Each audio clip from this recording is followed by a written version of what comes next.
చెప్పా కదా మీకు ఇంకొక ఆడియోని.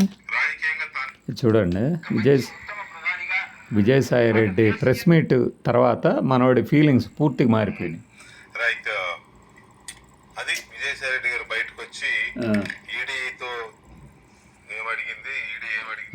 ఏమడిగింది మీద ఒక 2-3 క్వశ్చన్లకు సమాధానం చెప్పి మళ్ళీ జగన్మోహన్ రెడ్డి సంబంధం లేదు, స్కామ్ తెలిసి జరిగే అవకాశం. జగన్ రెడ్డి ప్రొటెక్ట్ చేస్తున్నారు కానీ రాజకీయంగా తాను ఈ స్థాయికి రావడానికి కారణం నన్ను నాశనం చేసింది, నాకు పొగబెట్టి బయటికి పంపింది, కోటరి మాటలు విని జగన్ రెడ్డి అని చెప్పి మళ్ళీ పాపం మనోడు చాలా ఎక్స్పెక్ట్ చేశాడు. లోపల సాయన్న కన్ఫెషను, బయట జగన్ దడదడట. ముందు హడావిడి చేసాడు. చేశారు. కొన్ని మాటల విషయంలో పొంతన లేదు. అయ్యో, కూటమి ఇలాగే ఉంటే జగన్మోహన్ రెడ్డి అధికారంలోకి వచ్చే అవకాశమే లేదు. వాస్తవానికి అక్కడ ఏం జరిగిందంటే, కోటరి ఇలానే ఉంటే జగన్మోహన్ రెడ్డి అధికారంలోకి వచ్చే అవకాశం లేదు అనేది ఫీలింగు. అట్లానే కూటమి కలిసి ఉంటే, అంటే 3 పార్టీలు కలిసి ఉంటే జగన్మోహన్ రెడ్డి గెలవలేరు అనేది డైరెక్ట్గా కూడా చెప్పారు. ఈయనకి ఎందుకు అర్థం కాలేదు మరి అది. కూటమి అంటారు మళ్ళీ ఇప్పుడు లాస్ట్లోనేమో చంద్రబాబు నాయుడు అధ్వాన్నంగా ఉంది పరిపాలన, ప్రజల్లో అంటే దాని అర్థం అది పాలన చండాలంగా ఉంది. బట్ 3 పార్టీలు కలిసి ఉంటే దాన్ని గెలవడం కష్టం, అందుకే విడగొట్టాలి అనేది ఈయనకి ఎందుకు అర్థం కాలే. అర్థం అవుతుంది కొద్దిగా, అంటే షాక్లో ఉన్నారు కదా. వాస్తవంగా సాయిరెడ్డి వార్తలు హైలైట్ అవ్వకుండా జగన్ చీప్ ఎత్తుగాడ, ఏమి చీప్ ఎత్తుగాడ ఏం వేసాడు.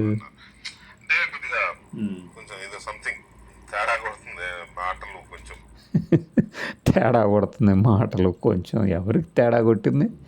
ఏదో ఎక్స్పెక్ట్ చేసి నిరాశాభంగం కలిగిన తర్వాత ఈ మాటలు ఎవరికి కనెక్ట్ అవ్వాలి? మొత్తం మీద అయితే లిక్కర్ స్కామ్ కర్త కర్మక్రియ రాజ్ కసిరెడ్డి అని అంతకుముందే చెప్పాడు. తోసేసే ప్రయత్నం చేశారు. జగన్ రెడ్డిని ప్రొటెక్ట్ చేస్తున్నట్టుంది. వెరీ ఫస్ట్ ప్రెస్ మీట్ పెట్టాడు విజయవాడ బయటకు వచ్చి. ఆ రోజున ఆయన చెప్పింది అదే, ఇప్పుడు అదే చెప్పింది. అదేంటనేది చిన్న బ్రేక్ తర్వాత చూద్దాం. అంతే. ఈ బ్రేక్కి ముందు మనోడు ఎంత హడావిడి చేశాడు ఇక్కడ అనేది, ఇది చర్చే కార్యక్రమంలో వాళ్ళని కూర్చోబెట్టేసుకొని అసలు చూడండి.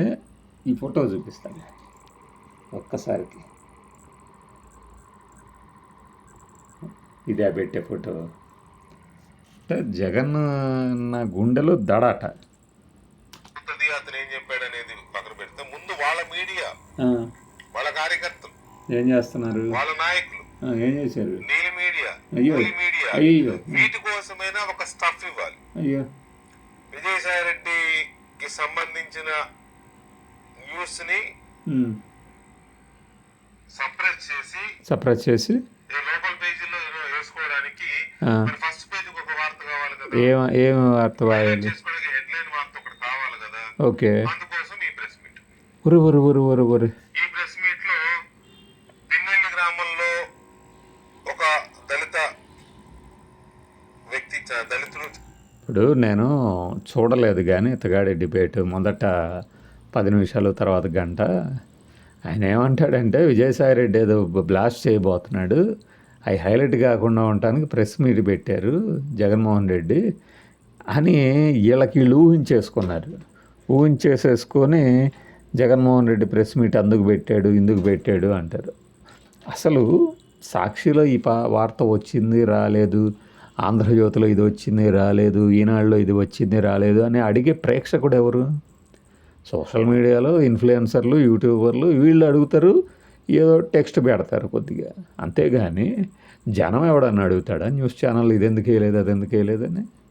అంటే చీపెస్ట్ అంటే అది వాళ్ళు కాదు, వీళ్ళు. ఇప్పుడు ఏమైంది? చనిపోయి 8 రోజులైందండి, 3 రోజులు దాటింది. ఇవాళ ప్రెస్ మీట్ పెట్టి మావాడు చంద్రబాబు నాయుడు చంపాడు అంటాడు. మేము చంద్రబాబు నాయుడు చంపాడు అంటామేంటి? ఏంటి అసలు ఇది? ఇప్పుడు నిన్న ఆ సాల్మన్ రాజు తాలూకు కుటుంబ సభ్యులు వచ్చి కలిశారు, ఈరోజు ప్రెస్ మీట్ పెట్టారు. కోర్స్ ఇప్పుడు జగన్మోహన్ రెడ్డి చాలా ప్లాన్డ్గా మన విజయసాయి రెడ్డి వచ్చేసి బాంబ్ బ్లాస్ట్ చేస్తాడు, మనం వెయ్యపోతే బాగుండదు, దాన్ని కవర్ చేయడానికి జగన్మోహన్ రెడ్డి ప్రెస్ మీట్ పెడితే దాన్ని సాక్షి వాళ్ళు వేసుకోవచ్చు అంటారు. మరి ఇప్పుడు 23 ఇంకొక తేదీల్లో మిథున్ రెడ్డి గారిని విచారణకి రమ్మన్నది సిట్. దానికి హైకోర్టు అవసరం లేదు, నాకు మినహాయింపు ఇవ్వండి ఓకే అని చెప్పేసింది.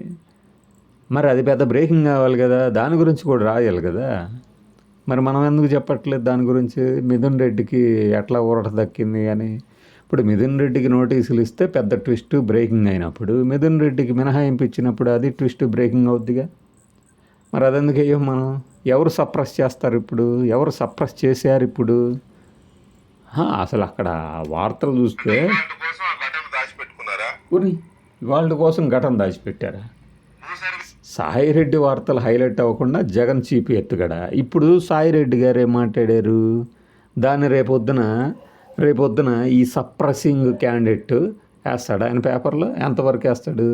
ఇదే దొరికిపోవటం అంటే. ఇంత టాలెంటెడ్, ఎవరు మీరు ఇంత టాలెంటెడ్గా ఉన్నారు టైపులో.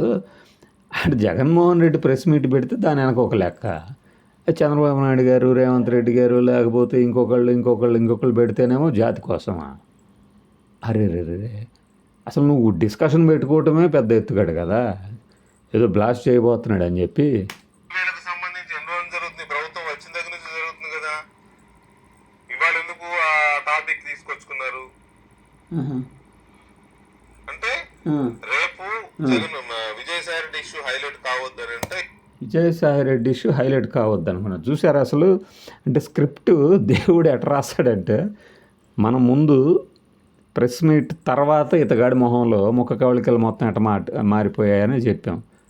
దానికి ముందు ఎన్ని రకాల గెంతులు వేశారనేది ఇప్పుడు ఏదో ఒకటి ఒక కాక్ అండ్ బుల్ స్టోరీ ఒకటి రెడీ చేసి అలా cock and bull story ready చేశారా? ఇప్పుడు ఎవరు చెప్పాయా? ఇప్పుడు మళ్ళీ మనం ఆ బ్రేక్ తీసుకున్న తర్వాత మాట్లాడతారంటారే, వాళ్ళ దగ్గరికి వెళ్దామా?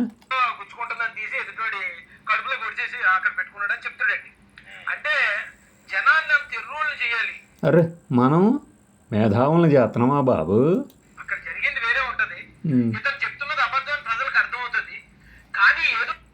లోపల సాయన్న కన్ఫెషను, బయట భయంతో జగనన్న ఫ్రస్ట్రేషన్. అబ్బా అసలు మామూలుగా వేయలేదుగా ముందు. ఇదే కదా మరి ఇప్పుడు మన ముఖ చిత్రం ఏంద్రా అబ్బాయి అంటే ఏమవుతుంది? ఒకసారి ప్రెస్ మీట్ అంతా అయిన తర్వాత పెద్ద బ్రేక్ తీసుకున్నాడు కదా, బ్రేక్ తర్వాత వీళ్ళేం మాట్లాడతారో ఇంకొకసారి చూద్దాం. అంటాడు మళ్ళీ నాకు తెలియదు అంటాడు. నాకు తెలియదు అంటేనే కర్త కర్మకే రాజశేఖర్ అది ఆ రోజే చెప్పాడబ్బా. నేను పంచలేదు, నేను రికమెండ్ చేశాను అంటారు. రికమెండ్ ఎందుకు చేస్తారు? ఎవరు పడితే అది చేసేస్తారా? చూసారా ఫ్రస్ట్రేషన్లో ఇప్పుడు కేకలు పెడుతున్నారు. పై ఎవరు సొమ్ము? అల్లుడు సొమ్ము ఎవరు దానం చేయరు కదా. అంత ఈజీగా అల్లుడు సొమ్ము పోతే కూతురు సొమ్ము పోయినట్టే కదా. కూతురు సొమ్ము ఎవరికి పడితే పోతుందంటే చూసారా విజయసాయిరెడ్డి గారికి మించిన బాధ వచ్చేసింది మనకి. ఏ తండ్రి అయినా మనసు ఒప్పుతుందా? మళ్ళీ రిటర్న్ వస్తే ఈ గబూరేమో కాదు అని తలకాయ చెప్తున్నాడు. చూసుకోవాలి. మధ్యలో విత్తున్నది గ్యారంటీగా పెట్టుకుని ఇప్పించారు. దేనికోసమే తెలియదా? పైగా పాలసీ రూపకల్పనలో నాకు సంబంధం లేదంటారు. రూపకల్పన మొదటి 2 మీటింగుల్లోనూ ఈయనే ఉన్నానని మళ్ళీ ఈయనే చెప్తాడు. అంటే అంత గందరగోళం. జగన్మోహన్ రెడ్డికి సంబంధం లేదంటారు. జగన్మోహన్ రెడ్డి చెప్పకుండా పాలసీ ఎవరైనా డిజైన్ చేస్తాడు? ముఖ్యమంత్రి. అర్థమైంది కదా ఎలా కేకలు పెడుతున్నాడు చూసారా? అది ఈ రాత్రికి నిద్ర ఉండదన్నమాట పాపం. మనకి నవ్వు వస్తుంది. ఎవరినో ఏదో చేయబోయి మనం బుక్ అయిపోయామే.